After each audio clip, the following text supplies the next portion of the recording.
Xuska Olahlaha 16 maalmood ee wacyigelinta tacadiyada ka dhanka haweenka ayaa munaasabad lagu daahfurayay lagu qabtay magaalada Hargeysa.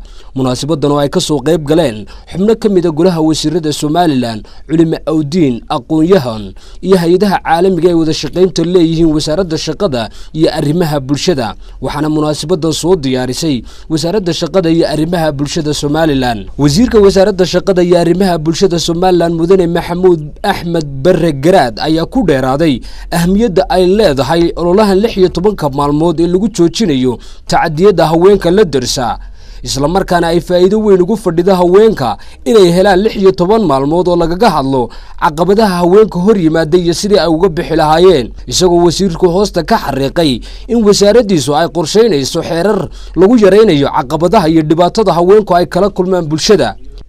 wasiirka wasaaradda diinta iyo awqaafta Somaliland Sheekh Khaliil Cabdilaahi Axmed ayaa ka warramay sida diinteena islaamka suubani u mamnuucday in dib loo geysto aadamaha. diinteena islaamkuna ayna farayso ilaalinta xuquuqda aadamaha, bulshadana ay waajib ku tahay dhowridda milgaha haweenka Somaliland ay leeyihiin, isla markaana laga fogaado arrin kasta oo dhibaato ku keeni karta caqabadaha ay la kulmaan. wasiirka wasaaradda dhalinyarada iyo ciyaaraha Somaliland Mudane Cali Siciid Reegal ayaa iftiimiyay kaalinta tacadiyada haweenka ay ku leeyihiin dhalinyaradu, isagoo oo sheegay in dhalinyarada Somaliland ay ku kacaan fal dambiyeedyo ka dhan ah haweenka, isla markaana dhalinyarada kula dardaarmay inay ilaaliyaan xuquuqda haweenka.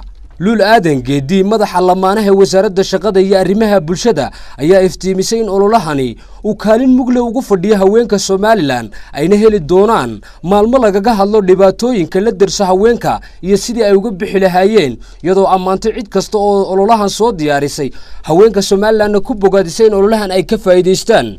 saraakiil ku hadlayay magaca hay'adaha caalamiga ee ku shaqo leh ilaalinta xuquuqda aadamaha ayaa ku dheeraaday caqabadaha haweenka la darsa iyo sidii looga saari karo, iyagoo bulshadana u sheegay inay waajibtay inay haweenka taageeraan. ololaha 16 maalmood ee wacyigelinta tacadiyada ka dhanka haweenka ayaa si toos ah uga bilaabmay munaasabadaas.